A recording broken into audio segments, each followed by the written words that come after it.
O futebol brasileiro é muito rico e conta com diversos clubes dos mais variados estados. A lista dos 12 grandes, além do Atlético Paranaense, Fortaleza, Bahia, Ceará e Sport, que são clubes muito tradicionais. Mas no passado também já existiram clubes que brigaram por títulos e hoje vivem no ostracismo do futebol brasileiro, nem de perto lembrando aqueles momentos de glória que um dia viveram.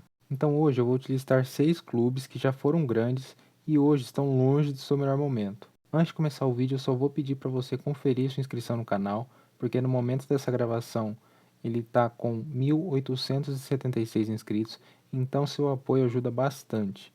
Feito isso, podemos começar. O primeiro clube dessa lista é o Paulistano. Nascido em 1900, é um dos clubes mais antigos do futebol do país e teve seu auge no início do século passado, conquistando 11 campeonatos paulistas ao longo das 3 primeiras décadas. Foi o primeiro clube brasileiro a conquistar um torneio interestadual, chamado de Torneio dos Campeões Estaduais da CBD, e também o primeiro a excursionar pela Europa em 1925. A queda do paulistano começou a se dar porque o clube recusava-se a aderir à profissionalização que ocorria com o futebol paulista. Então extinguiu o departamento de futebol no início de 1930. Hoje o principal expoente do clube é o basquete, onde conseguiu ser campeão brasileiro da NBB na temporada 2017-2018. Então, o que se lembra hoje do paulistano é sua contribuição para o início do futebol paulista e de alguns dos grandes craques como Arthur Friedrich, o primeiro grande nome do futebol brasileiro. O número 2 é o São Caetano, que teve torcida da maioria dos brasileiros no dia 31 de julho de 2002, mas perdeu a chance de entrar para a história como a equipe mais jovem a ser campeã da Libertadores da América para o Olímpia do Paraguai, após a derrota por 2-1 no Pacaembu. Fundado em 1989, o São Caetano fez duas grandes campanhas no Campeonato Brasileiro antes de chegar à final da Libertadores, em 2000 e 2001. A equipe do ABC Paulista foi vice-campeã brasileira, perdendo para Vasco e Atlético Paranaense. Em 2000, a equipe acabou eliminando Fluminense, Palmeiras e Grêmio até chegar à decisão e ser derrotado pelo Vasco, de Elton, Euler, Juninho Paulista e Romário. Em 2001, o São Caetano foi líder da primeira fase do Campeonato Brasileiro, que tinha 28 equipes na época e qualificava os 8 melhores para as quartas de final. Eliminou o Bahia nas quartas e o Atlético Mineiro nas semis, até ser derrotado na final pelo Atlético Paranaense de Kleberson, Alex Mineiro e Kleber Pereira. Em 2004, o time deixou de ser apenas vice-campeão e conquistou o primeiro grande título de sua história, o Campeonato Paulista. Na década seguinte, o clube acabou passando por vacas magras. Em 2012, foi rebaixado para a Série C do Campeonato Brasileiro e para a Série A2 do Campeonato Paulista. No ano seguinte, se salvou na última rodada do rebaixamento para a Série A3 estadual, mas caiu para a Série D do Campeonato Brasileiro. O clube hoje tenta passar por uma reestruturação, mas a gente sabe que esse processo não é nada fácil. Número 3, Portuguesa. Esse é um time bem conhecido aqui, né? A Lusa, na década de 90, fez ótimas campanhas no Campeonato Brasileiro, acumulando passagens de fase e ficando sempre nas quartas ou nas semifinais. Mas a melhor campanha foi no ano de 1996, em que se classificou para as quartas na oitava posição e eliminou o Cruzeiro e Atlético Mineiro até chegar à final diante ao Grêmio. A história da equipe é mais recente na lista de sumiços do Brasil. Em 2013, a equipe fez uma campanha digna de Série A no Campeonato Brasileiro e no campo permaneceria na competição para o ano seguinte.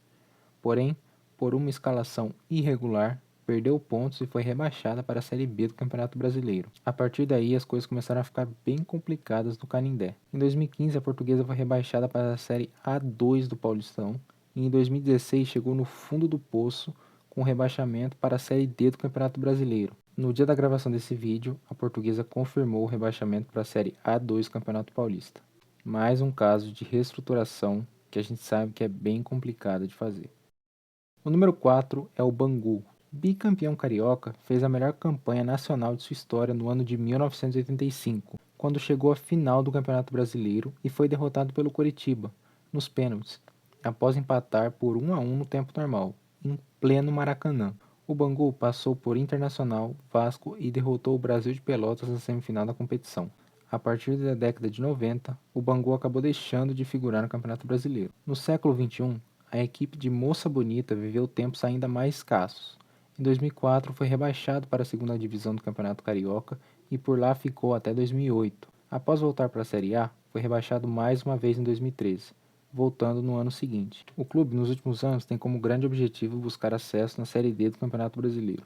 Número 5, América do Rio de Janeiro. Apelidado de Mequinha, é heptacampeão estadual no Rio e já teve vários esquadrões que disputaram títulos no cenário nacional. O maior título da história do América foi conquistado em 1982, quando venceu a Copa dos Campeões diante ao Guarani. Participou de todas as edições do Campeonato Brasileiro da Série A até o ano de 1988, quando foi rebaixado e não voltou mais. Em 1986, a equipe carioca quase chegou ao topo e teve sua melhor campanha no Campeonato Nacional. Os cariocas se classificaram para as oitavas de final para enfrentar a Portuguesa e eliminaram a Lusa. Nas quartas, o maior desafio até ali, o América enfrentou o Corinthians e eliminou o Timão no campeonato. O time só parou nas semifinais, quando enfrentou o futuro campeão, São Paulo, e foi derrotado por 1-0 no Morumbi, ficando com a terceira posição no Campeonato Brasileiro. O América viveu uma grande reformulação na década de 90 e não frequentou o cenário nacional. A partir de 2000, voltou a fazer boas campanhas no estadual e em 2006 foi finalista da Taça Guanabara. Porém, em 2011 o América foi rebaixado para a segunda divisão do Carioca e ficou por lá até 2015, quando foi campeão e voltou para a elite em 2016. Bangu e América são dois clubes muito tradicionais lá no Rio de Janeiro, que infelizmente estão bem longe dos seus momentos de glória. O número 6 e último é o Operário aqui do Mato Grosso do Sul, meu estado. É o clube mais tradicional daqui e fez a melhor campanha de uma equipe do centro-oeste do país no Campeonato Brasileiro. O ano era 1977 e a equipe sul-mato-grossense tinha nada menos que o goleiro Manga, ídolo do Botafogo e goleiro da seleção brasileira na Copa do Mundo de 66. O Galo de Bandeirantes venceu o Palmeiras e o Fluminense no decorrer da competição e só foi parado pelo São Paulo já nas semifinais, ficando com a terceira colocação daquele Campeonato Brasileiro. Em 1979, o Operário fez mais um grande campeonato e terminou na quinta colocação. Na década de 80, a equipe ainda participou regularmente da primeira divisão e chegou a vencer um dos módulos do Brasileiro de 1987, que era equivalente à Série B. Porém, a CBF nunca reconheceu esse título.